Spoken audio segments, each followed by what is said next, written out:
What's up, YouTube? I just wanted to do a quick show and tell again of another 1911 that I picked up.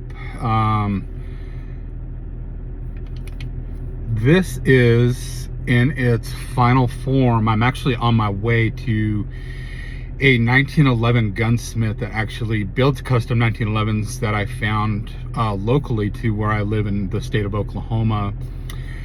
So this is a Kimber custom carry, compact custom, my apologies.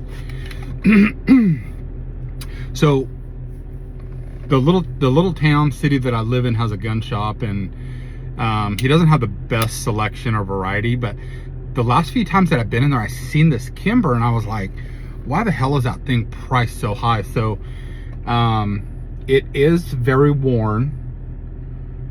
It was not taken care of at all. I'm going to explain the thumb safety, why that's so shiny there here in a minute. Anyway, today is Wednesday, I believe the 22nd of April. I bought this on Monday. And so anyway, I was like, let me look at that thing. So he handed it to me, and it was like somebody dipped this in a bucket of syrup, honey, and oil. That's the only thing I could think of. It was absolutely disgusting. This thing looks more than brand new from the day that I bought it. And I was like, how can you sell a gun that looks like this? But anyway, he had a high price tag on it. And I was like, why is that so expensive? And he was like, I don't remember why I priced it so high. So anyway, I was doing some finagling because, you know, I seen this in there the last few times. I went home, kind of did some research, couldn't find much on this Kimber. So anyway, I was like, are you open to offers? And he was like, well, yeah, absolutely. It's a used gun. So I was like, hey, I'm not trying to offend you, but this thing has poor condition. There was like rust going on inside of the mag well. This thing is actually empty, by the way. There was like rust stuff in here. Luckily it kind of wiped away. I mean, I don't know what somebody did to that. Looks like they attempted to paint that front sight.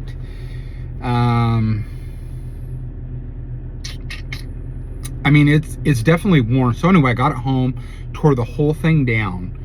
I'm gonna assume this is a late 90s, maybe an early 2000s Kimber. I could be wrong, but this is why I think that. When I tore this whole pistol down, there is not one mem part internally on this gun. And nothing looks aftermarket. I own Kimbers. The parts matched up, but I could not see any mem casting marks on any of the internals. Normally you can see them on the hammer. The hammer strut is full steel. You would see like the little round casting marks like on the slide stop. You would sometimes see them on the disconnect or the sear disconnect. The sear was 100% steel. The hammer is 100% steel. And I can't imagine somebody buying this and potentially swapping out to tool steel parts and then just trashing the gun. Now, of course, you're gonna have, you know, like your typical holster wear marks up at the front of the muzzle. So let me get into this real quick because I really don't want to make this a long video. I hate Kimber thumb safeties. I get you can hopefully see right there. That's just from playing with this gun the last few days. So I took out the Dremel and I really started dehoning that area right here. That's where you see it's silver and then black. Looks pretty good. Anyway, no more bite marks, doesn't hurt.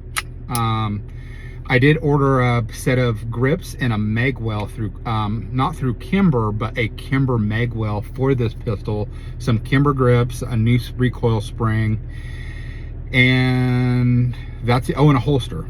Got another leather holster on the way. But anyway, it is 8:20 a.m. in the morning. I have an hour drive to drop this off. I'll tell you what I'm gonna do to it.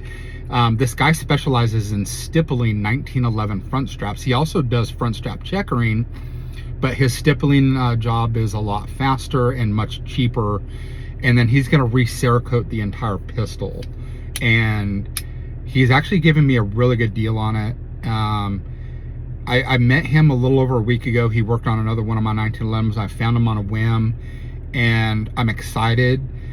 He's going to do a high front, a high cut before he does the stipple and then the Cerakote. But his turnaround time, he said, is going to be less than a week. Fortunately, I caught him at the right time where he doesn't have much going on right now. But he was showing me he builds the double wide 1911s.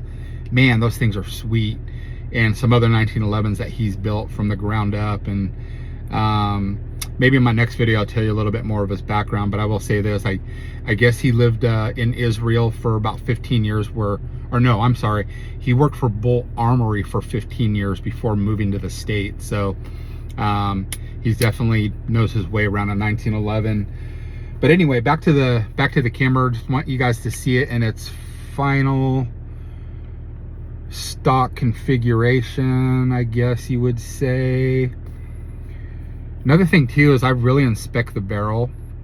Man, this thing was super shiny on the inside. Like, it was like the only clean part of the gun, which also didn't make sense. But we did my typical test, pushed the hammer forward, nothing. Grip safety is very positive. Thumb safety, very positive. Like, this is probably the most well-built Kimber I've ever touched. Not owned, touched, well, both. But there is no up and down. So sorry, I'm in my Jeep, I'm getting ready to head out, but everything is flush back here.